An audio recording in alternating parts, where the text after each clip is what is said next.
Hello, everybody. Welcome to the TechRaptor podcast. I'm Robert Scrappy, your features editor. And Rotten Editor-in-Chief. Coach Doggett, site founder.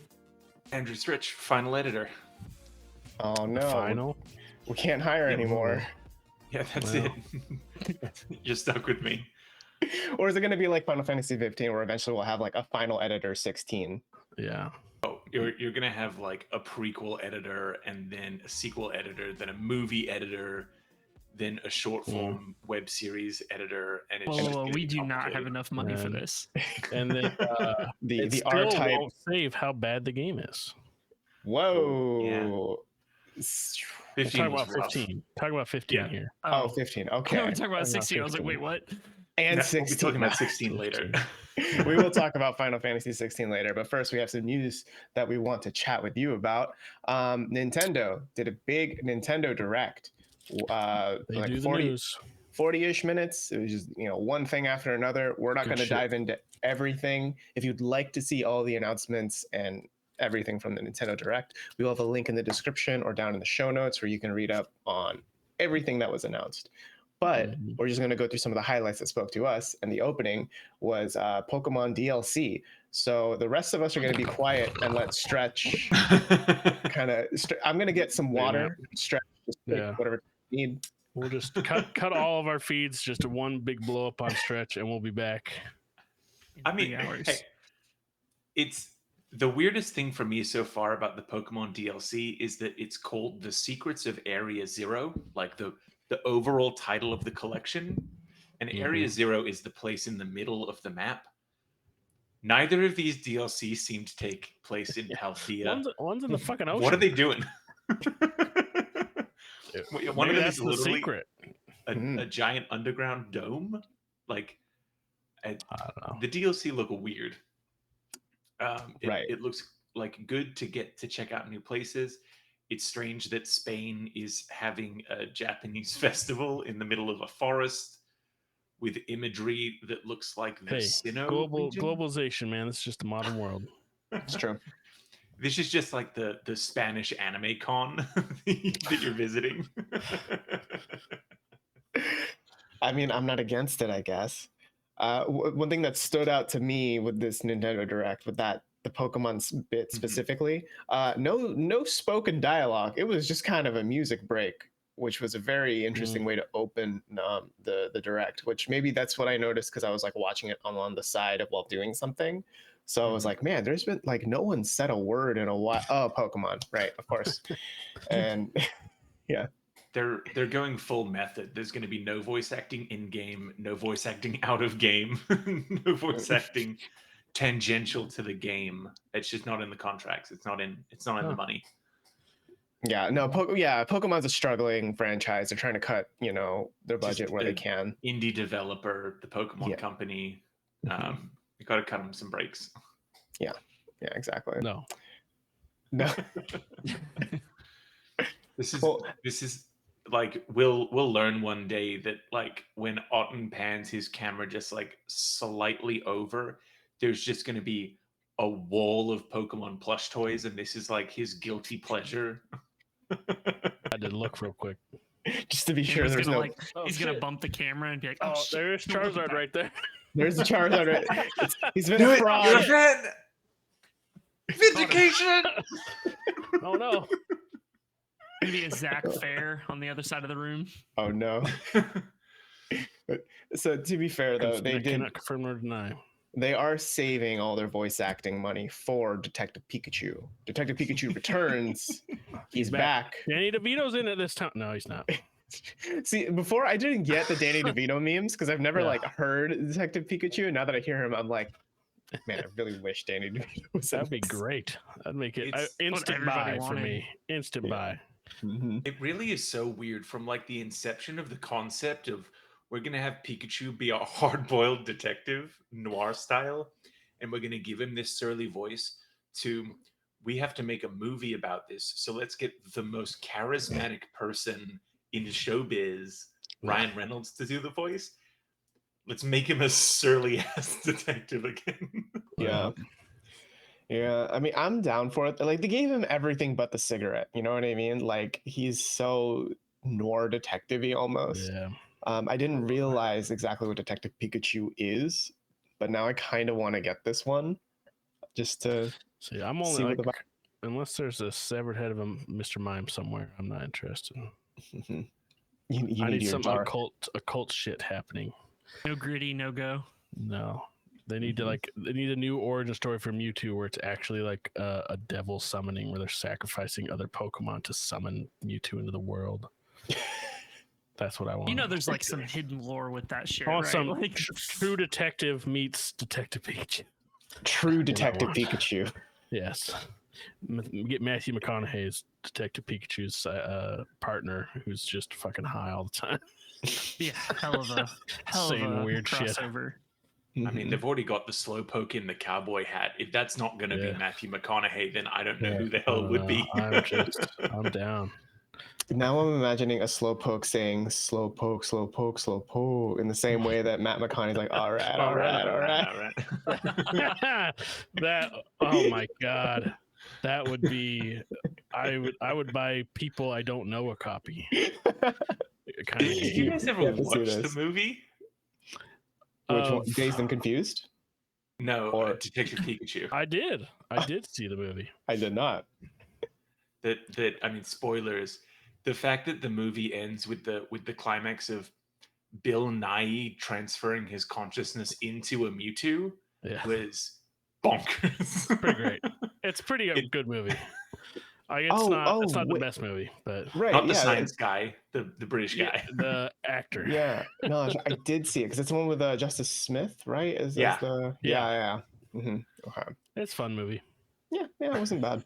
No, I do kind of wish Ryan Reynolds was the detective here, but I mean, I like that they're doing something fun with the IP. Yeah. Who knows if it's going to be all that great? Because I think the other one was kind of mixed. Like everybody was the same thing. Like, oh, this is a neat idea. Maybe not the best game for the first one, but whatever. Like the Pokemon Company needs to take a step back from Pikachu, because Pikachu's everything.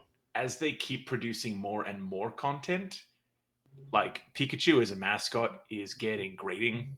I don't know if in the latest season of Pokemon, they were like, Ash is gone, don't worry about it.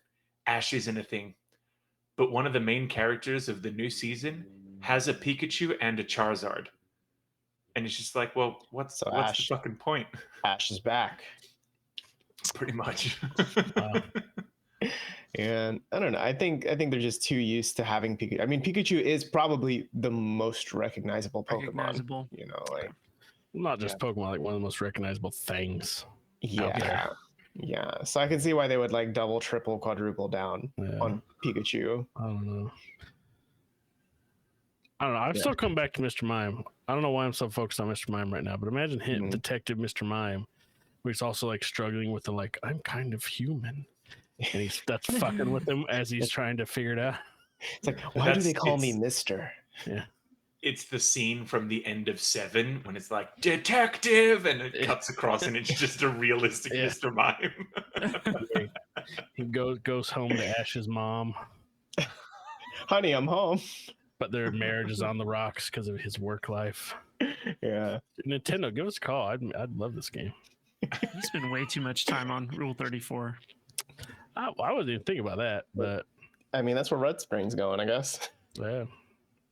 You just talked about somebody marrying a Pokemon, so that's been a long time joke about because there's Mr. Mime hangs out with her at home and does her chores with her, and you're like, well, like it's almost canon. Is that all they do together? I don't know. Just saying. Yeah. We got Super Mario RPG is back and pretty, and it's a remake of Super Mario RPG in modern graphics. I've never played Super Mario RPG, but I know Anton, you are a big fan. Huge. It's the biggest game from my childhood for sure. I played the fuck out of this game. It was always a joke forever that they would re-release it somehow. But really, I didn't really want to re-release. I wanted a sequel because I think the original game was just fine. I like the art style of the original game. That's my one thing with this. I'm like, I don't really dig this look of it that much. Maybe it'll grow on me. But super excited for it. It's the first RPG game with Mario. Yeah. It's got a lot of charm. I mean, it's Mario. It's very charming. It was one of those, what was really cool as a kid, you're like, oh my god, Bowser's like what, my buddy? Like I can fight with Bowser? Fucking hell yeah. So you can just roll around with Mario, Peach, and Bowser as your 3 party members. I guess it was wild, like just think of it as a kid. That's kind of rad. But it's interesting stuff. Like there's some changes to it. Like there's that weird in the bottom left, there's like a gauge of some kind of percentage that's building up. That wasn't there. I don't know what that is. That was not in the original game. So I'm curious what other changes. That's when you get to do their all-out attack. I'm wondering if it's going to be something like that, honestly. Yeah, like some kind of team-up stuff. Like a party limit break or something. I'm hoping they feature Gino more. I don't know what Gino's like. One of the, I don't know why everybody latched on him. He's just so fucking cool. For some reason. He's a puppet that like just makes a gun out of his fucking arm.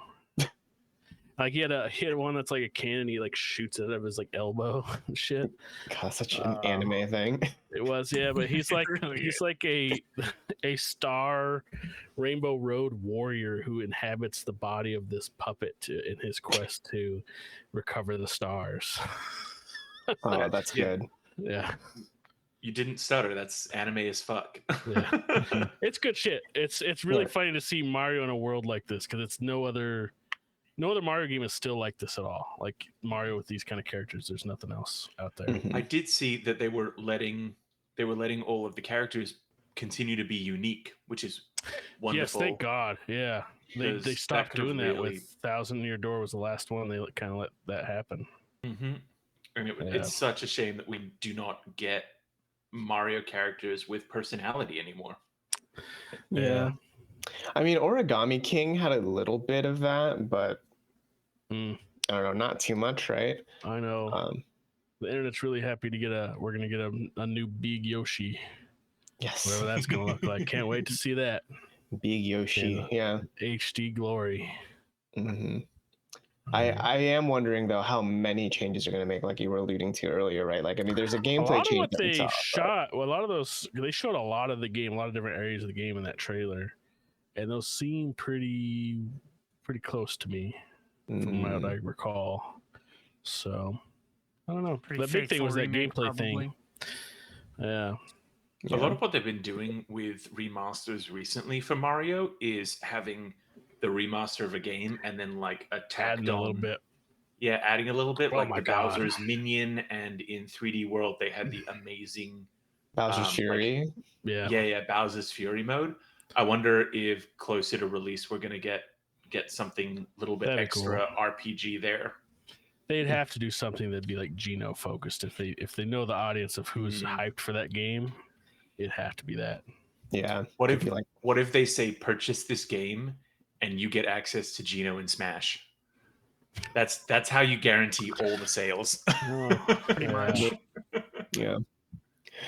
I hope it sells well because that would be cool for them to continue that franchise in some fashion, especially that vibe of it. I know people have been wanting it forever, but it's always been like, well, it's a Nintendo plus Square game, and they have to work together to do it. Like it was a Square developed game. So back when Square was still just Square, back when it was just Square, yeah. It wasn't Square Enix yet. So I don't know. It's just cool to see it. And now we can all focus our effort on getting a remaster of Thousand Year Door. That'd be rad. Thousand Year Door is fantastic too. The other big RPG that we haven't seen in a while. Yeah. Well, Super Mario RPG, that remake comes out in October, which is like pretty soon. I've already pre-ordered it. Already pre-ordered 5 copies. No. Well, I would only pre-order that many if it was going to be as rare and as expensive as the original is to get a hold of. Because it's only $50, right? I can't remember. Did I see that right? I didn't care. I just clicked pre-order. It could have been $150. Could have been $100. I would have pre-ordered it. That would have been the same price as me to buy a cartridge of the SNES game. about $100 just for the cartridge. Full 60. I guess there was something else that I was looking at from that direct. I'm curious. It's not a super long game. I mean, it's for a kid it would be long because it's a lot to figure out. But someone that's into RPGs, it's not a super long game. Right. It's got Power Rangers in it. It's good shit, dude. Hell yeah, dude. Vampire Survivor, one of the crack cocaine of video games, is coming to Switch. It really is. And they're also bringing a couch co-op mode where like up to 4 people can play at once on the same screen, and Vampire Weird. Survive. Wild. Dude, I'm in. I'm on board. That's cool. That's rad. Just have Yeah, 4 people on the pretty couch good. yelling at each other about how shitty their build is. Yeah. I wonder I mean, are like is stuff gonna? Yeah, I wonder how that. Are we? How many times are we all gonna be sitting there like rolling for shit, watching everybody's upgrade? mhm, Stop it. 4. Imagine that. Multiply that times 4. Everybody Don't let leveling that up. work. right? I don't Yeah. remember. Did they show that? I don't think I don't so. think they did. So yeah, that's going to be a question of like I wonder how. if it's That's a a big shared question. experience. That'd be lame if it's a shared build. I don't think they do that. Yeah, Maybe you level up at the same time and you both choose your power up at the same time or something. Maybe. that'd be kind of cool. But Yeah. They could do I something mean- kind of fun to like keep the pressure on, and then just be like, only that person's character like is frozen for like 10 seconds invincibility. They have to pick what they're doing while everything else is still Well, going that'd on. be cool. I think mm, they'd Yeah. get like this is a game where they seem to do this kind of shit. Like, are they gonna do? Well, I have this item or set of items, but the other person has this set of items. Now they have some weird synergy that we've unlocked. I think there'll be like weird shit like that. This is exactly the kind of thing they would do. yeah, or Yeah. I could see them do. It's like if you like, so there's a pair of items, and if you have 2 Mhm. people who have it, like it creates a field between them or something that does more or something Yeah. like that. Like I definitely. hmm I hope So, they do. same. I mean, I think it's I can just just- it's to me it's surprising yet that it hasn't even It- come to like until now. Like Vampire Yeah, Survivor. I it's was just like, oh, I guess it wasn't. yeah, right. You just got to hope that there's some way to like share health or res someone who has died or something. Otherwise, it'll be like 2 people Yeah. will still be playing 15 minutes later, and one person will just be like, "Well, I'm not doing anything anymore." Yeah, that's true. Yeah. But I don't know. I'm down for this. I'm excited to see where that goes because I like my primary way of playing Survivor now is on my Steam Deck because Mm, I got one of those. But it's like it's a pretty niche item, right? Like not everyone's gonna have a Steam Deck, but there's like over 100 million Switches out there. And Oh, being yeah. able to play Vampire Survivor handheld, like laying on a couch, just like right there in your hands, is pretty good. it's pretty good. Yeah. Penny's Big Breakaway, that new game by the Sonic Mania developers. It's a 3D kind of collectathon looking platformer sort of thing where you play as a character named Penny who has a super magical yo-yo that she uses to platform around the world, and it looks pretty cool. Looks pretty neat. Yeah. Mhm.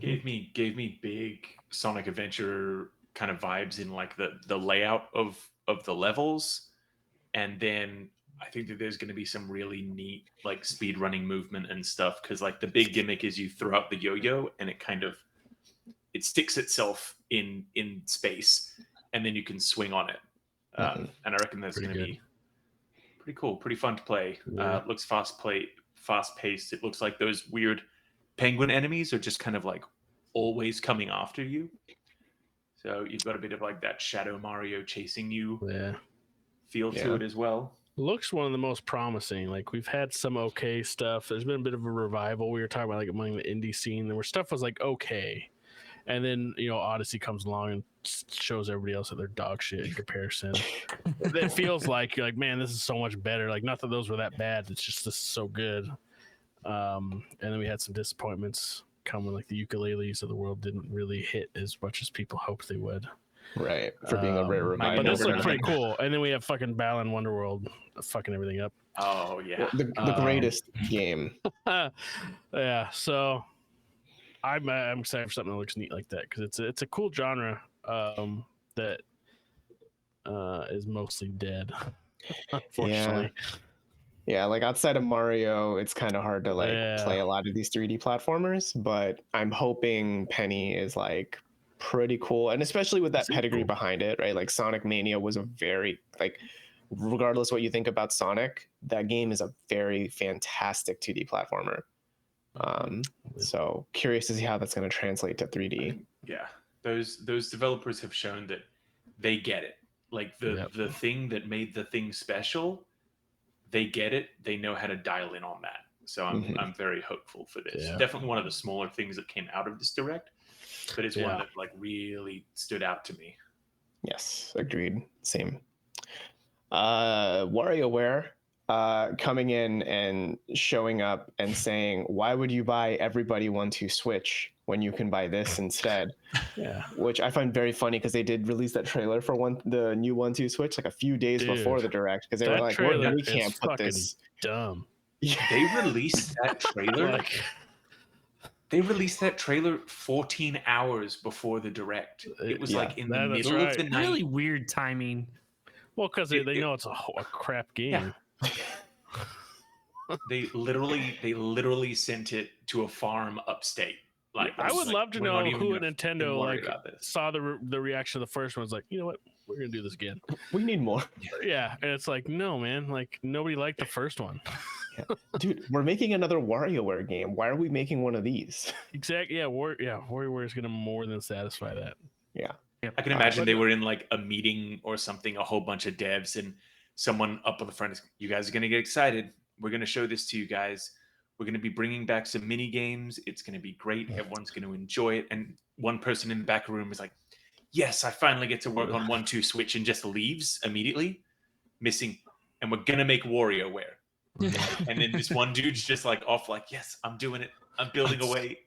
Yeah. Do you think he builds it with the No one Joy-Cons? could say You know? some exec no one could say no to. It's a pet project. Yeah. Something. maybe. Probably. I don't know, but anyway, let's talk about that commercial for a second, or this trailer. How fucking dumb! Like, who are they selling this commercial. to? Like, they were in some like big conference room at a hotel, ballroom kind of looking thing, and like the selling point is that if you have 100 people, you can all play the game together. Like, who the fuck is buying this? Like, are they selling this as like a party thing at businesses? Like, who's going to be like, hey, let's have a house party and play everybody 1-2 Switch, bring your phones. We play some bullshit with our phone. You can bring it to a rooftop party near you. Yeah. That's just like, who's like, yeah, there's so many people that are buying it for that. Like, what the fuck? I don't understand. Maybe that was a last ditch. Like, maybe this is our audience.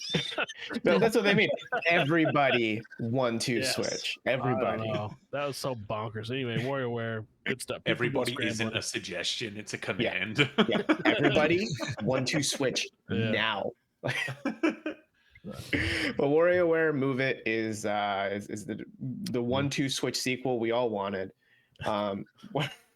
It is just more WarioWare, honestly. Like, I mean, I don't mean that in a bad way. It is just very much like what you imagine a WarioWare sequel to look like. It's this. It's a lot more Joy-Con focused, I feel like, than the others, unless I've like maybe just haven't really paid much attention. But like, there's a lot of moving it around and all that.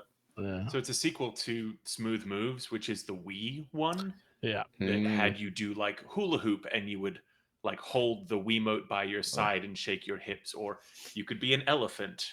So that it's very much elephant, not like, right? Well, yeah, because you've got like the nose. WarioWare is so fun. I think great. so fucking good. I was the dude in college that kept asking people to play WarioWare that they would stop wanting to play the game with me. Too much fun. So you're a big fan of this announcement. It's really cool to see, and it like that's the perfect party game. Just to like let a group of 4 people go 5 rounds in WarioWare. It takes like 6 minutes, 7 minutes. Everyone's fucking laughing. So good. And then after that, you quit the game and then boot up the real party game, 1-2 Switch. That's right. Everybody. It's just the warm up. Yeah. But I mean, it looks good. I'm excited to see more of it, and that comes out. I want to. It's this year. I'm struggling to remember the month, but it's before November the end 3rd. of the year. Yeah, November 3rd. There we go. And then they have another game coming out in November. Probably the big game of the direct, Super Mario Bros. Wonder. Brand new 2D side-scrolling Mario game, up to 4 players co-op, and Mario gets fucking high in this one. He does. He's fucking tripping balls in this Yeah. one. Hmm. He thinks Sounds he's an great. elephant. Maybe he has always been an elephant, Maybe and that's is the big twist. his true nature, you know. Oh no. But yeah, that's like we've been saying about Mario, right? It's like this is just one of those where you know it's going to be at the very least good, if not Yes. great. And they showed off a lot of unique mechanics. Like it's just they're so fucking creative with stuff. Mhm. But I just can't wait to see that little stuff. Like one thing, it'll be around for like 1 or 2 levels, and you'll never see it again. But it's just like a really cool thing. Yeah. Totally. It's been a while since we've had a 2D Mario, like a new one. I mean, they've I think the re-released like stuff. latest one was New Super Mario Bros. Wii U. Yeah, I think that was it. And Yeah. that just got ported to Switch. They've done ports, yeah. Yep. So it's been a bit. Yeah. I was really hoping for a 3D Mario, but I Yeah. will take a 2D Mario too. They're also pretty Yeah, good. I mean, Like I'm especially down for the weird, like I don't like, I'm assuming Wonder Worlds or what, because you get the Wonder Seeds or whatever they're called, Mhm. right? But the worlds where you like where he trips shrooms, trips balls, and like gets fucking It's weird. weird. And the like music pipe, gets great and weird Yeah. and the pipe moves like a worm. it's inching Or- along. Yeah, or like the fucking where it's like silhouettes and he like stretches up and down. It's good Up stuff. and- Yeah, it's- they Battleland Wonderworld like that. Exactly like Balan 1. They're taking Yeah. some inspiration from Yuji Naka, which we Yes. all should, really. Yeah. My big question with it is, I'm wearing the shirt to rep it, the Chain Right. Chomp. How Where's the Chain fucking Chomp? weird? Well, not just where. How fucking weird is Chain Chomp Oh. gonna get? Maybe it'll on just be a shrooms. dog. Yeah, and you can just pet. Yeah, it'll just be a dog now. A normal ass dog. Hmm. It'll be like one of the weird worlds he ends up in is just like hyper realistic. Fucking terrifying. Or it's like like those those shots they do of the like super realistic gross stuff like SpongeBob. Oh Like yeah, that kind of stuff. Ugh. and then he's voiced by Chris Pratt in the real world. Oh. No more. Yeah. A really cool thing that people have been noticing about the way that Mario moves in this game, I don't know if you guys have been seeing people making these comparisons on Twitter and stuff, is that the way that he like is holding his body when he's running or jumping all match like the original illustrations and art styles of like the original Super Mario games when they had like the more watercolory artwork. Oh, I Yeah, didn't notice. that's pretty cool.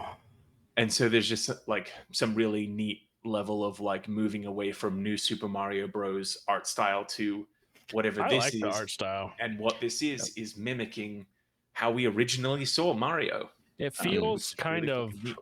comic booky. I don't know what the right word is. That you know what I mean? A I don't know. little. I'm trying to think of the way to describe it. It's got a great stop motion kind of thing going at points too. Well, I think you get that more with the Wonder World type of segments, but to me, I think it's the way things are animated. It feels like a movie in a good way, like it doesn't feel as stiff. Like as much as I love 3D Mario games, it's like what the triple jump animation looks like, and it's going to be consistent every time you do it. Yeah. But this, it feels like the run, even the startup from standing to running animation looked interesting and had like different variations to it, and I don't know if that's just maybe like a trailer specific thing and we won't get that in the real game or whatever. Like one that really stood out to me is like when he went into the pipe and like he leaves the hat behind and then he like reaches out and grabs the hat, and then that seems fun, but I don't know if that's going to be more in of the a full game. cartoony. Yeah, A Looney Tunes vibe. mm-hmm. They're finally looking at Mario and seeing what more they can do after the Illumination movie. Yeah. Here's a question: how do you all feel about the weird flowers that like root for you and say words like roll, roll, roll? It's all a figment of his fucking shroom-addled brain. Mario's off his nut, dude. Mario's gone. His brain is Been on shrooms for fried. so long. Yeah, he's Are you saying- high as fuck. Like the end of this game is like it zooms out. The whole game was a dream, and it's just Mario in His like a brain straight is jacket in Yeah. a. That's it. He's done. He's on the streets of New Donk City. Just sleeping under a bridge, Oh man. thinking about this stuff. What about? Oh, Do you see the stuff Mario. about people saying like, "Oh, did they replace Charles Martinet?" It's like, no, Oh they did yeah, not. what idiots! Like, no. it's the flower talking. It's so dumb. It's just like, yes, it's him. That would be humongous fucking news if they moved on from it. Like, Oh yeah, huge. that would be like a 3-week news cycle. Yeah. People just trying to Yeah, figure out what the no hell fucking happened. way. Not only that, but he probably couldn't shut up about it because he talks about being Mario all the fucking time. And I'm not saying that as like he's not annoying at all. Like he loves doing it, and that's good. Good for him. Yeah. Mhm. Because he's obviously amazing at it. So keep it up. Mhm. I was just loved that people were like, "Oh, he's getting old now." It's like, dude, he literally just did the voice perfectly in the movie for like Yeah. those couple of times, like how everybody remembers it. Like he knows how to do it. Mhm. So stupid. Yeah. That game comes out, I think November 17 or so. It's like the same day as Good another stuff. big game. Like, it comes out the same day as Persona 5 Tactica. Yeah. So You know what? Thanks Yep. Nintendo. This year did not have enough on the fucking calendar. You assholes. Oh my god. Like most It of the was stuff crazy. they talked about was coming out this year. How much is like this is going to be your next 6 months? Like, be sure to buy My God. your Switch vouchers early. Yeah, buy Hope and you make guys sure have to $600 a month in expendable income. buy your Switch now. Before the next one comes out soon. Yeah. Well, I mean, that's probably why we didn't see Metroid Prime 4, right? Because That would definitely just be not too for much. or that. Well, sure, yeah. If it comes out this year, even. That game doesn't exist. I don't know. Maybe the next Nintendo Direct, we'll see it. One last other bit of news we wanted to chat about here. So there was a bit of a story where the LA, the city of Los Angeles, put out this thing about the LA Convention Center and how much money they project to make. And there was a little asterisk at the bottom of one of their slides that said that it includes the cancellation of E3 2024 and 25, which, if you haven't heard, E3 is like that big gamer conference. I know it's been years since we've really had one, so it's easy to forget Don't know what that is. what E3 is. But that was news because E3's cancellation for 2023, we all knew about that, but the future we did not. And this is the first time we're seeing some sort of confirmation about the future until our news editor Giuseppe reached out to the ESA and got a statement back where the ESA said that they're still thinking about it, still having discussions, there's still conversations around E3 24 and 25. So who knows? Who knows? I Yeah. think this was it's a government budgeting and anticipating the likelihood of it not happening. Not a like this is definitely not happening thing. It's more like we're prepared for this not happening kind of thing. Asterisk was basically like, if this happens, here's what it looks like. More But so people than ran like, with this it. It's isn't like it's never here's what it happening looked again. like. Yeah. But it's never happening again, right? Probably Most not. likely but- not. I don't have a lot of confidence. I don't have a lot of confidence. Guys, at this quit point. doomsaying. But also I think- probably Yeah. that's dead. I think Summer Games Fest was, a success for the What's, most part oh. with everything that went on. I think the Hot one thing Geoff that Summer. Got it. Hot Geoff, Key 3. I think the one thing that a lot of people, at least in our industry, were kind of lamenting was that it felt very scattered from a community perspective.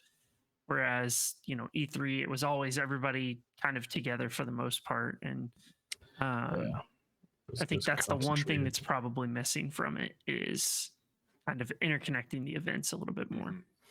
But I think even if E3 came, like if E3 2024 came back, I don't think that would feel connected. I feel like it would just be one of the other things in the summer game mess that will contribute to that feeling of nothing's together. You know that Jeff Keighley would immediately say, "Oh yeah, E3, that's part of Summer Games Fest." Just scoop it all in. If it's We'd a like to gaming event welcome that happens in newcomer. approximately June, and Yeah. it's under his umbrella. I don't know. It is interesting to think of because E3 this year was really close to happening. Like it wasn't like there was no talks and then they eventually canceled it because nobody's interested. Because companies were interested, and I don't know if this was public stuff, but just heard stuff through the grapevine that just some questions were not being answered, and there was a lot of caginess of what exactly people were going to be able to do at the event as a company. Like what was it going to be for them, if they were going to have a booth or something there, and people just started dropping out because it was like, this isn't solid enough. Mm-hmm. I mean, we've heard them. When did this all start happening? Like February, something like that. Yeah, around there. So it's like 4 months away that they need to plan for, and they didn't feel like they were getting solid enough answers, so they pulled out. And it's a weird thing of where did that come from? Because ReedPop obviously knows what the fuck they're doing. They put Comic-Cons on, which are much larger than E3's ever been. Mm-hmm. They put PAXs on too, and PAX, all over the world. They know how to do it. So it makes you wonder what ESA was saying or doing. Not to say that they're necessarily the problem, but like obviously they have a final say in something. And they were kind of, because I went to the last 4 or 5 E3s, there was a shift from it being an industry event to a public event, and they were kind of wanting to have both at once. And I don't know if that directive was weird, because ReedPop, in terms of like PAX and stuff, they're like, we will give media passes, but that's about it. Like, this isn't for you. And they're very upfront about that. Like, we're not here to cater to you at all. Like, that's not the purpose. Probably what happened was there was a disconnect between ESA and ReedPop. ReedPop's like, yeah, we want to, this should be open to the public like everything else we do. And ESA's like, whoa.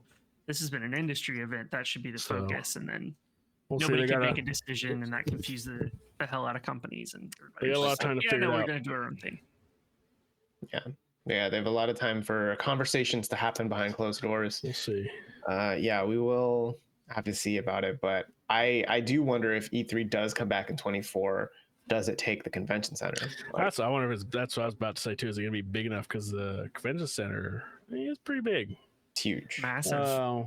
So like funny enough, the venue for Summer Game Fest Play Days, that was nice. Like, it was a nice size for what what we were doing there.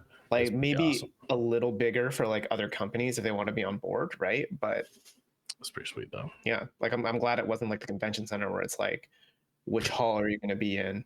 Yeah, where you're like running back and forth, and everybody's late because it takes forever to get anywhere. Mm-hmm. So I think it's one of those developing stories. We'll have to wait and see.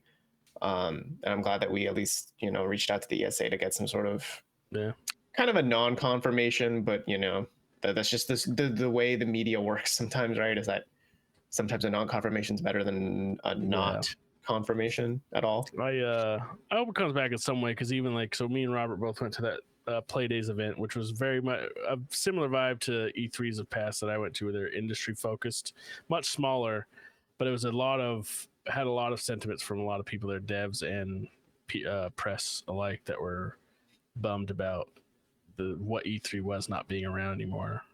So it'd be cool to see it come back in some form. It was a really cool thing to go to, because it's a spectacle. But who knows? Yeah. Well, I think let's shift over and talk about some video games. Stretch, you've been playing Final Fantasy 16 for the past, it feels like month. Feels like a month. It has been. Yeah. You reviewed it. The review is up on TechRaptor.net if you would like the world's leading experts right now. Yeah, like a lot about Ed Door. Well, maybe you don't know a lot about it, but you know more about it. Don't get me started on this fucking door. You know where it's wait at. until he figures out how to get into that door. Like, he's gonna melt down in Slack. Period. I'm sure it's gonna be nothing, which is the sad part. But there's a sense of childish wonder in me that just like, you look at that door and you're like, that's a main character ass fucking door. Like, that's gotta go somewhere, right? I've gone red twine enough that in an interview, when asked about DLC, apparently like the exact verbiage that Yoshi P gave was, "We've left a door open for DLC." He said door. There's a door. You gotta message them and see what they say. Yeah, we got to get Yoshi P on the horn and just show them. Not even Yoshi P. We just gotta message Square, because how they word a non-answer could be very revealing. Okay, yeah. After this, get me Get me Square Enix on the phone.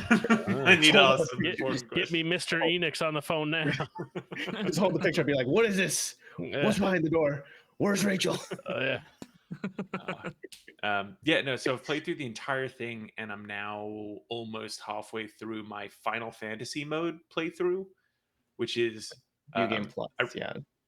it's the New Game Plus and more, because you can do New Game Plus and it like lets you keep the things that you had and like just starts you over.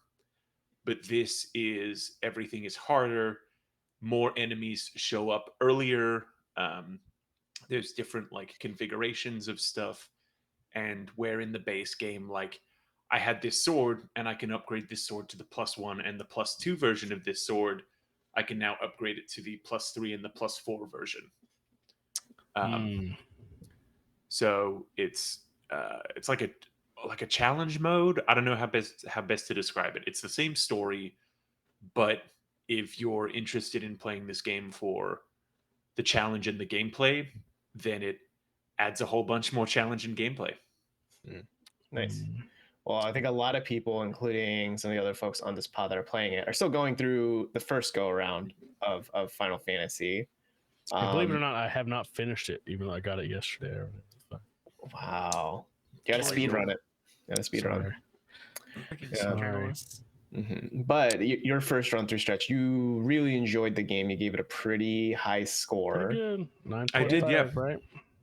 Yeah, I really enjoyed the story, the combat. I had a lot of fun with. It kind of felt like, it wasn't quite character action to the point of DMC, but it felt a little bit more Kingdom Hearts on crack in terms of like combos and swapping between stuff and everything.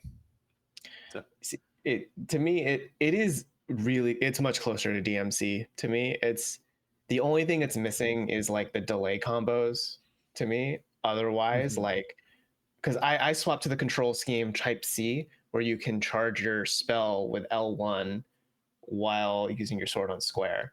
And that feels like I would do the same with Nero and DMC, where you can charge his gun. I would just map it to a shoulder button. So it's easier to because it's easier to hold that instead of like square and triangle with one thumb, right? But all of that stuff of like juggling what you're charging versus what you're using, when to charge what and all that feels very DMC to me. Yeah. I've like perfected my like 20 hit combo that like any fodder enemy, I'll like hit him up into the air, join them, smack him a couple of times, stomp off them twice, then do a flaming uppercut, smack him, get him to the ground, then drop myself, then do another huge hit, then dash and do like one of those like punish finishers. It's a lot of fun when you like get the combos. Yeah, the combat's pretty cool. And once you get like the different powers later on, that they're pretty good. They add a lot to the combat that I'm really digging. Otten, how are you feeling about the game? You played a bit. I mean, so far the movie's been pretty interesting. Every once in a while I have to move the characters, but otherwise, it's been all right so far. Well, how far are you in? I'm at the what's it called? Martha's Rest. I killed Garuda and shit. Spoiler, probably whatever. It's early on. But that's as far as I am. Okay, so I think you're a little further than me. Yeah, I mean, combat's fun. I'm definitely, there's a lot of stuff that I didn't like about 15 that is still a problem in 16, which is kind of a bummer. Like all the side quests seem like fucking dog shit, to be honest with you. Like they're bad. The very first one I did was like, boy, this is awful. These are bad, not good. Get me some fun side quests. Yeah, go deliver this bowl of soup to a guy that then says some fucking nonsense, and then go to another guy. Blah, blah, blah, blah. That doesn't mean anything. It's like, oh boy, I don't know. Just wait until you get the quest where you get to deliver soup, but it's a little bit further this time. I did. You walk a little further in the base to talk to someone in the infirmary, and then someone over here. Oh my, it's world building. So that kind of sucks. And the world's just starting to open up to me, so I don't know how that part is. But I'm getting vibes that my exploration is not going to be rewarded much. Maybe some bits here and there, but it's a lot of crafting stuff. And like the crafting stuff, what's the fucking point? I don't care. It's a stat stick that's bigger. There's nothing interesting to it. But don't you want to make that +1 become a plus? Well, I do, because that's the progression system for me to do more damage. But other than that, I would not want to do it. No, it's forcing me to. But so that's the negative stuff out of the way. Dude, this game is so fucking rad. Like, it's like they're like, hey, let's be like, what's our guiding word? It's like, just be fucking epic. I'm like, that's it. It's like, let's just be fucking cool as hell, and that's all. We just want to be fucking cool, like rad. I'm like, it's showing animation. Yeah, just please continue, please. That part, please keep going.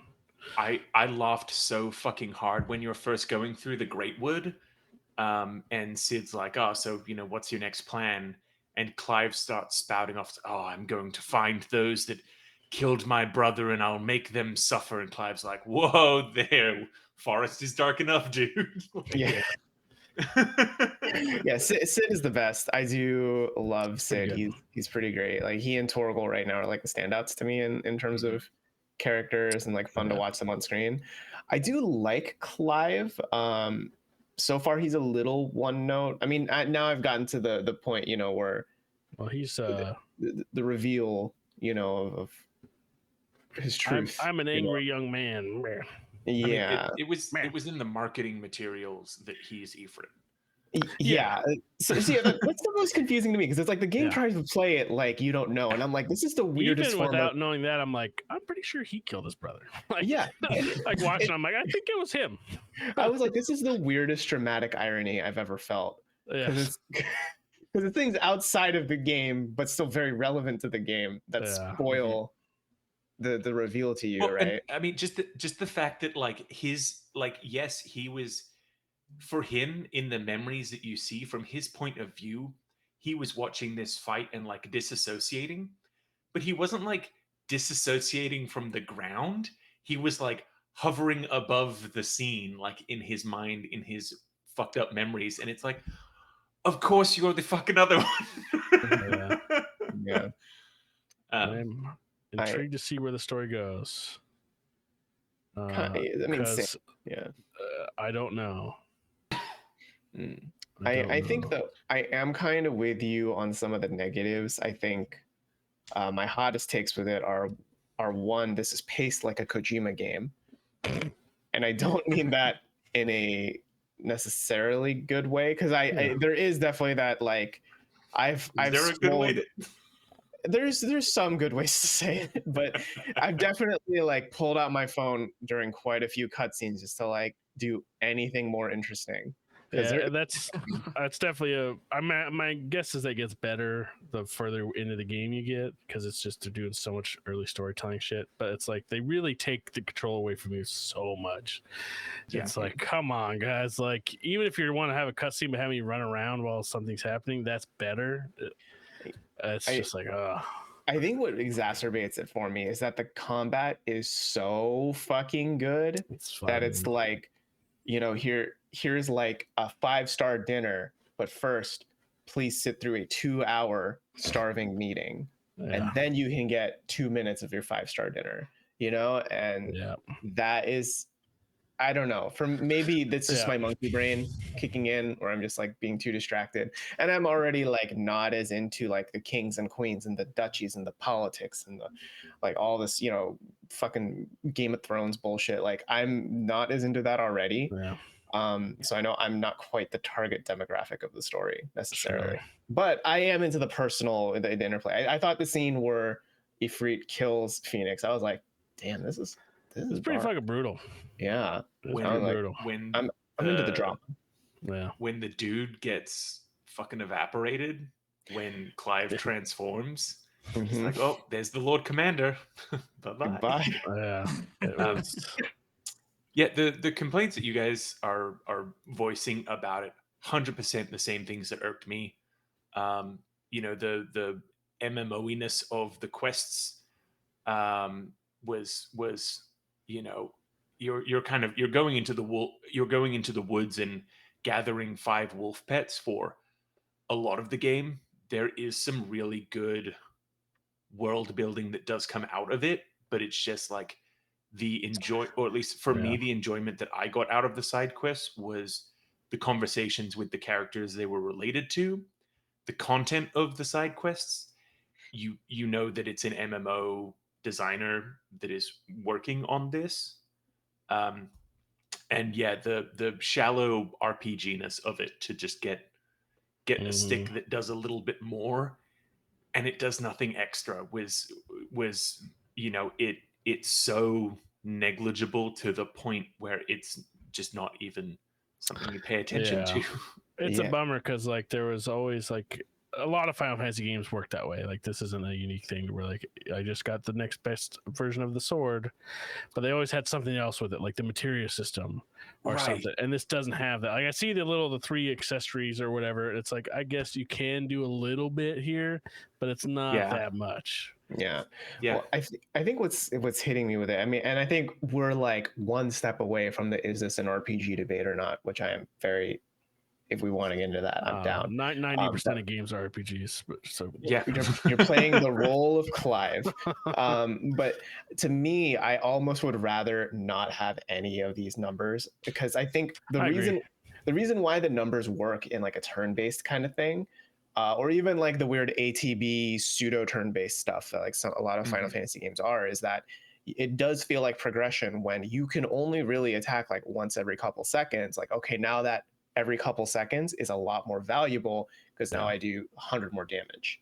In this game, it's like, okay, I do like 3 more damage, but I just dodge her out of the way. I parry this, I do this big attack, and it's a lot more of an action game, like so much of an action game where really the improvements, the efficacy comes from your skills as a player, not so much that I have a bigger stick.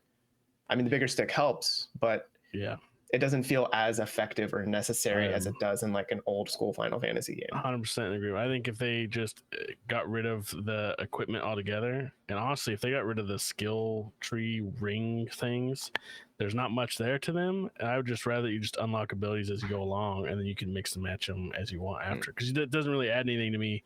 You just have another just ability point thing just to put something in. So all the stuff around it, I don't like. There I disagree. I kind of like the skill tree, the skill rings. Doesn't do anything. Yeah, it does. Have you unlocked anything? Yeah, you can unlock them, but I mean, what's the difference between me just unlocking them in the game versus putting them in a fucking ring? I mean, to me, it's the choice of what you want to use. Like what? I mean, you get most of the basic stuff. You get a couple of things extra. Right, and then you can upgrade them or master them, and then they get better. So it's like, what moves do you use a lot? Like that's the way I'm playing through it right now. It's like, okay, I use the down thrust a lot, so it's pretty fucking cool to be able to like build air and then just. That's something it takes so little to upgrade. It's like, who gives a shit? Like there's definitely later on there's upgrades. It'll be like, oh, to get the final master version of this attack, you need 8,000 ability points. But the flip side of that is that you can also unspend points on any ability at any time. Yeah. So there is a point where like Clive as a character, your total AP buildup will mean that no matter how you want to respec or like different abilities you try, you can just reclaim all of the points from abilities you're no longer using and pour them into the abilities that you want to use. Almost sounds like this system doesn't need to exist. Why not just give me access to those abilities and let me create my loadout from those abilities? I don't need a fucking that's the AP thing. points to put in anywhere. I wish that there was more RPG-ness in the weapons. Just even something as simple as like, hey, new weapons have unlocked. Instead of every single weapon except for one has the exact same attack power and stagger power, but just like, hey, have one with a higher attack and a lower stagger, and then have one flip-flopped. Even that, and then yeah, it's just like it feels like there were a whole bunch of very, very small ways that you could add more depth to what's happening. And like I've publicly been saying that like I do think that it's an RPG, that there is RPG progression. I just think it's very shallow. Not that that's a bad thing, because the combat's great. Like, this is a game that you come into, the parts that you want to play, the parts that you want to have feel good Yeah. are that. But I Yeah. do think that there's this sense of like, hey, by the time that Rob gets to the Garuda fight, if we were to like take a snapshot of what your equipment looks like and what Andrew's equipment looked like, chances are you guys are going to have the exact same everything. Just because it's of the way it is. I agree. I don't think that like these are pretty minor in terms of what the enjoyment you're going to get out of this game is. But it's a weird like crisis of identity that feels like for this game. It's like you really want to be more of an actiony Devil May Cry like thing or something. You don't need these tropey things that have been part of Final Fantasy to do that. But it doesn't detract from it that much. It's just a bummer that there's not more to it. Or even if they had done it something similar to Strangers in Paradise, to have like more tree build up that then gets you to an ability. Like, sure, you can get this second fire attack, but before that, there's a chance to do a plus percentage to stagger, plus percentage to attack, and then a plus cooldown, and like let more branch out to get you there.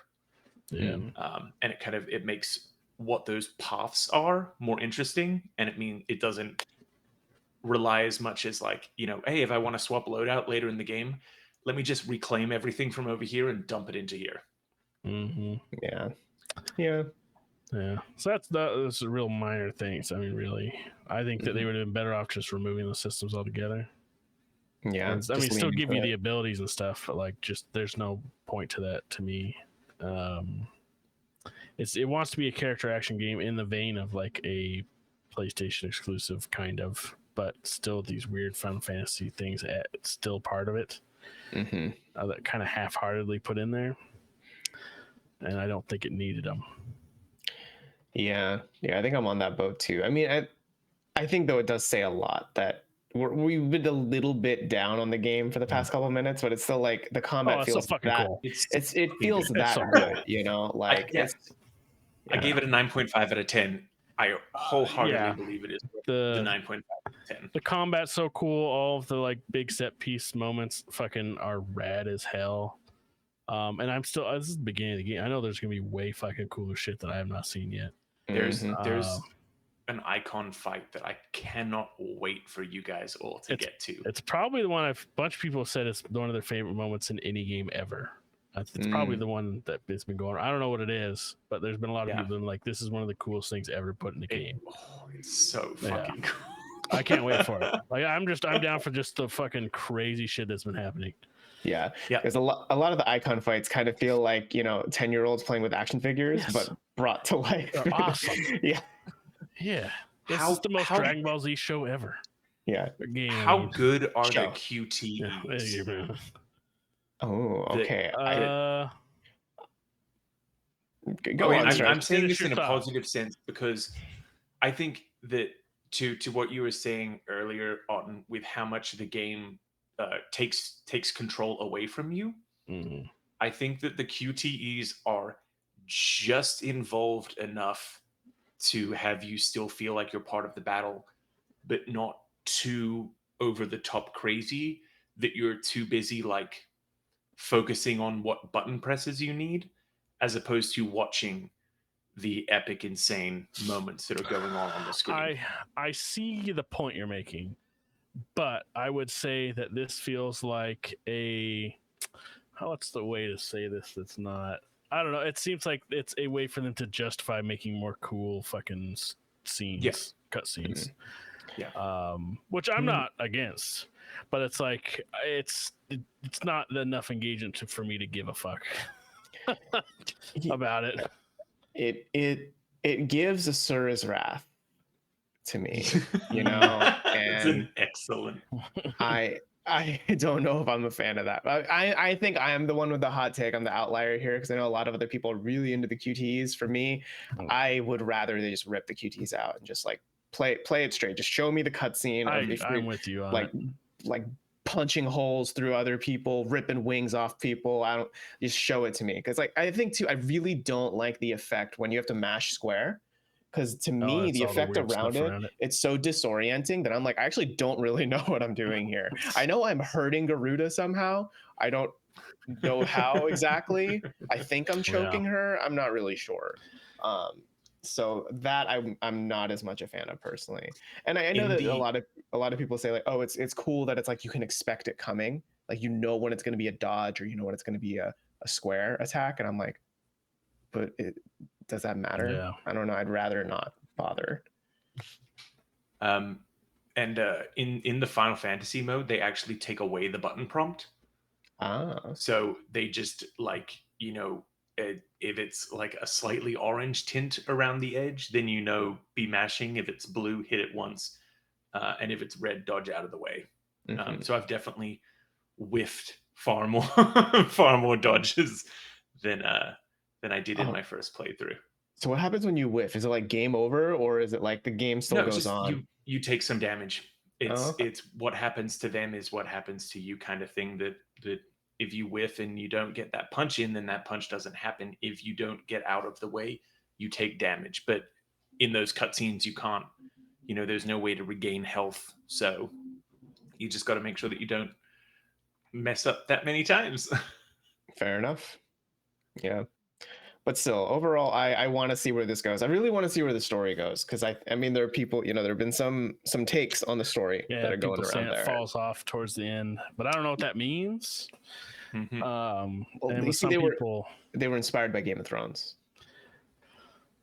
Hopefully, it doesn't fall off like that show does. But I'm very much looking forward to hearing your feedback to the ending. No. Oh no. Is it like a portal opens up and Sephiroth steps out and he's like, I've been expecting you, Clive. I am, you have piqued my interest, sir. Sora jumps out with the Keyblade. Yeah, I mean, not to say too much, but I think that a person's propensity for anime bullshit is definitely going to influence. But it's a Final Fantasy game. Like, well, and it's like, I'm sorry, if people are, the problem is that it's too absurd at the end. It's like, have you fucking been paying attention to anything? I haven't played that much of it, and it's insane. The prologue is fucking nuts. Like the demo that you played has got all kinds of insane shit happening. Like if you didn't think insane shit was going to be the ending, you're stupid. Yeah, dude, that prologue like it's back to back. Like, you know, you play the icon fight between Phoenix and Ifrit, and then it jumps to like you running through two fucking icons fighting each other, and you're just like there. Like it's over the top from the start. Yeah. There's a cutscene of Odin and fucking Bahamut like fighting among a war like early on. I'm like, what the fuck? This game is wild. I love the idea of this world. Like, this is like, why do you guys have armies? Fuck your armies. Like, who gives a fuck? Like, yeah. I mean, it's Cold War.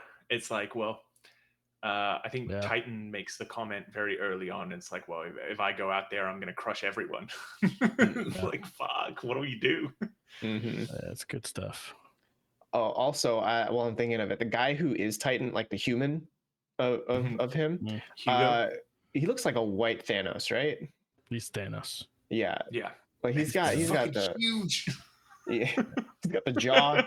Right? Yeah. We were at the launch event for 16. They had all the banners for all the characters, and every time we see it, we'd look at him like, that's just fucking Thanos sitting there. Yeah, it's Thanos. Like, it looks exactly like him. But yeah, that's Final Fantasy 16. I'm sure I mean, people out there who are interested in the game probably already picked it up, right? Like it's the next Final Fantasy. Like, I do want to call out Austin on staff. He's fucking high if he thinks this is automatic game of the year when Zelda exists this year. It's Starfield. Shut up. Sure, yeah. It's so weird to be in June thinking, wow, everyone's just got to compete for second place at this point. Yeah, it's Yeah. I'm loving Final Fantasy 16, but Zelda is just on a stratosphere Yeah. that no one's touched yet. Mm-hmm. Yeah. But 16 is very fucking fun. The combat's fun if you go in wanting just nonsense. I mean, yeah, I'm not Like expecting indie game of the a years. deep thing. Like indie game of the year is stacked this year too. I feel like we've had a lot of really good releases on that This has front been too. a So bonkers year. I this thought you year's were nuts. I thought you were about to say like Final Fantasy 16 could be like indie game of the year. Maybe I was I like, mean, it's Yeah. you know, same Very, developer and very publisher. small developer. Yeah. yeah. I want to talk a little bit about Mortal Kombat 1. I got a chance to play the closed. There's like a stress test going on this past weekend.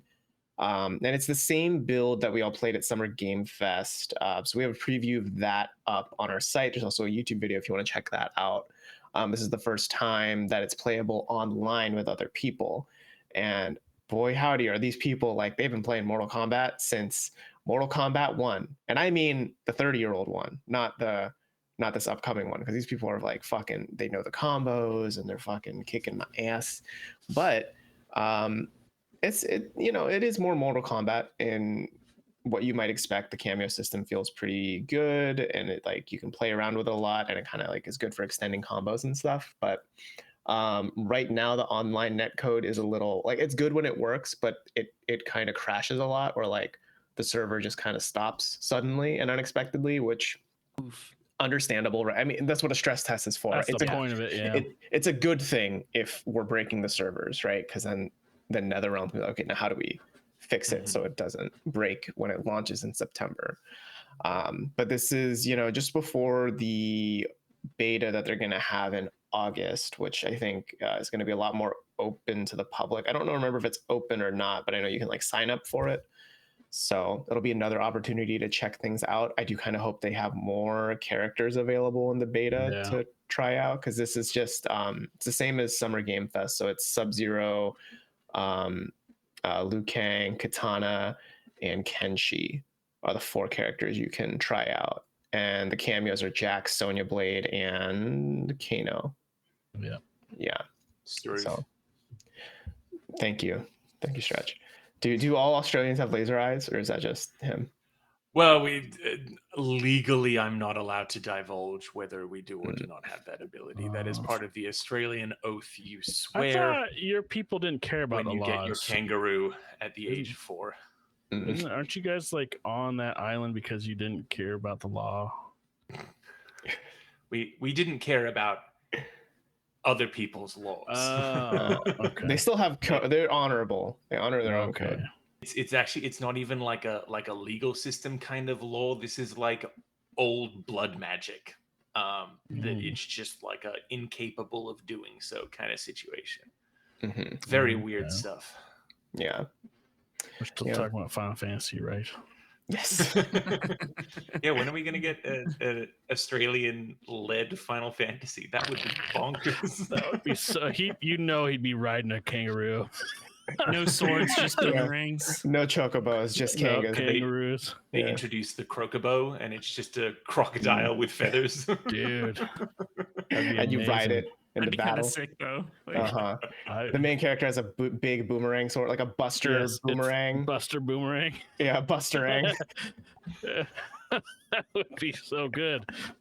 Well, we joke, but Yuffie already uses. Yeah, the big shuriken thing. Yeah. But yeah, Mortal Kombat is shaping up to be pretty cool.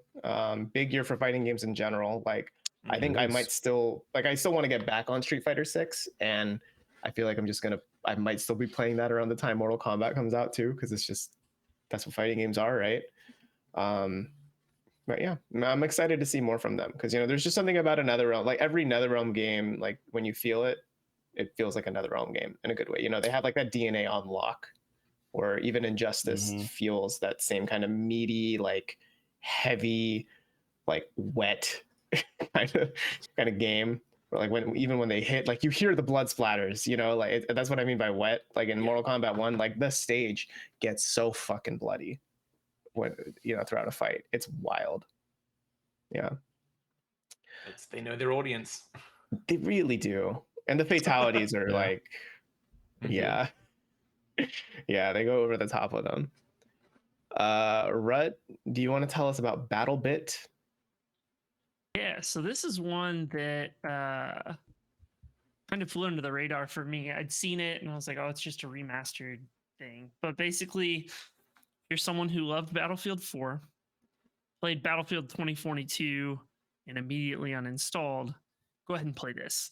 It's like it is the spirit of Battlefield, but it's just kind of low poly. And all of the guns feel really good. And I think my favorite part is kind of what Warzone did originally, where when you kill somebody, their mic is active for about 4 seconds. And man, that shit is funny. And you can revive people, so you'll like hear people like near you just like screaming for a medic, or you know, at the start of the lobby nobody can move for some of them, so you just have people just like screaming. And it's a phenomenal community, because like you'll get killed, you'll be in a group of people and somebody's like, I got you, and they run up, they pull you behind cover and revive you, and the community's just having fun. Like that said, they take a very hard stance on behavior. Like people are getting banned left and right, and so the comms are never abusive. There's not a lot of like racism, and when there is, it gets banned mid-game. Like there was somebody in our lobby that was just yelling the N-word over and over again, and enough people reported them that within 4 minutes it was like, so and so is banned for racism, and then you get a pop-up that's like, hey, somebody you reported was banned. And so like every time you go into a server, it's like, here's the official server rules, like, and you have to agree to it. So like if you break those rules, the devs are not fucking around. They're like, nah, you're out. Gone. That's kind of cool though. I'm down for that. And I really appreciate that, because there's none of the like abuse or like frustration with people who are just like playing really loud music over comms, which generally takes away from the experience because you can't hear anything around you. Well, that's good to hear, because my first thought was when you said, oh, their mics are still open, I was like, dude, this game's gonna be toxic as fuck. Right. No, I've been very surprised, because I'm used to like Battlefield being Battlefield. And nobody really has been negative. Everybody's been super just kind of having a good time. Bunch of boys doing stupid shit. But yeah, I mean, from a progression standpoint, it's similar. You unlock new aspects for your guns. You unlock new guns as you level up each class. And then they have some further stuff where like you can change your helmet, change your backpack, change your belt, and then you get like plus and minuses from that. So larger backpack, you can carry more claymores, but you run 20% slower. So you can kind of customize things a lot more than most typical shooters as well. Right. Sweet. And it's huge, like 176 versus 176, 64 versus 64. Damn. And 32 versus 32. And the maps are well designed, pretty well balanced. Like it's if you are a shooter fan, like it's a must play at this point. For $20, like no brainer. I mean, 176 v 176 sounds. Y'all remember Mag? It's like that. It is like that. It is phenomenal. The one thing Mag had going for it. Yeah, the massive action game. Yeah. But that sounds kind of rad. And you know, you have a knack for finding games that are like chill community, weirdly enough. I'm having a great time. Well, and they've already dropped 2 big patches. It's been out for a week. Like they've already dropped new maps. I think they dropped like a new class, and they're just like steamrolling. And they dropped thousands of racists. Yeah. Which, hey, good. Well, I mean, it's Steam, so you know these people are paying $20, getting their account banned, starting another one up, and then just going again.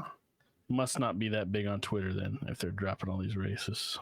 You think it's not popular with the Twitter people now? Well, they might be bitching about it. A lot of blue checks whining about it.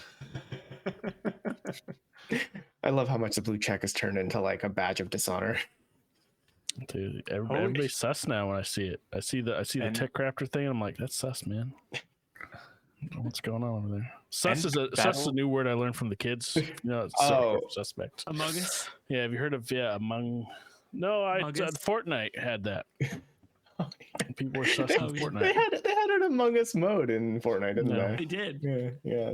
I don't know what Among Us is. BattleBit hit its all-time peak only 15 hours ago, and there's 60,000 people playing it right now. Jesus. Wow. So that's Wow. that's doing numbers. Huge. And their all-time peak was 70,000. So like, Yeah. people are That's a big playing fucking Like this you game. get game. into a match in Damn. less than 6 seconds. Like you hit play Sweet. and boom, you're in a match. Like Dang. it's been pretty phenomenal, and the devs Who are makes like it? constantly live streaming. It's like 3 dudes. Like 3 Good for dudes built them. this game. Sergeant Oh, Okie Dokie, It's only $15. Vilasticks, and the Oh, is it Liquid 15 right Horse. now? Yeah. No, it's Yeah, just all they've 3 done dudes is that this put the game. game together over the last couple of years, I think. Oh yeah, and it's they're just kinda listed 3 focused. people.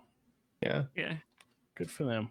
It's impressive. Like the net code is good. There's not a lot of like lag or anything. So they put a lot of So effort into they're the multiplayer Suddenly side. millionaires. Yes. It's an all new Valheim kind of shit. Yeah, right. Okay. Yeah. I love watching small devs just absolutely blow up. Mm-hmm. It's Yeah. and when you can tell that like they put a lot into it and like had a very specific vision with how they wanted the community to look, there's nothing I love more than that. Oh, for Good sure. shit. Hell yeah. Well, that's a BattleBit Remastered out on Steam right now, $15. Be one of the 70,000 people today in a 176 v 176 match. Actually, let me say one thing before I end. I tweeted about this the other day, but I was in a squad with someone who recognized the TechRaptor handle on my Steam. Oh And yeah. it was a developer who we've covered their game before. And I thought that he's like, yo, do you work for TechRaptor? I was like, no, I own it. He's like, holy shit, you were one of the first ones to cover our game. And I was like, this is dope. I Hell love yeah. this. Yeah. And that just kind of shows the community. And Yeah. then he got banned. Oh no. Oh no. Kidding. Well, Turned out on- that game was IS defense or whatever. It was Hydroneer. It I was know. Hydroneer. I don't know, yeah. Well, Oh, God. Let's that, not bring up IS defense. on that note, thank you so much for listening to the TechRaptor podcast, especially you, Hydroneer Dev. I assume you're Yes. listening and you know this story.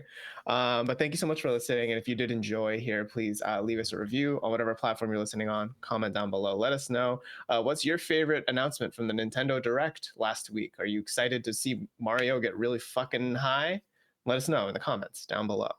If you want more from us, you can check out techraptor.net where we have news, features, reviews, etc. But if you want more of this show, we will be back in your feed next Monday, and we will see you then. Goodbye.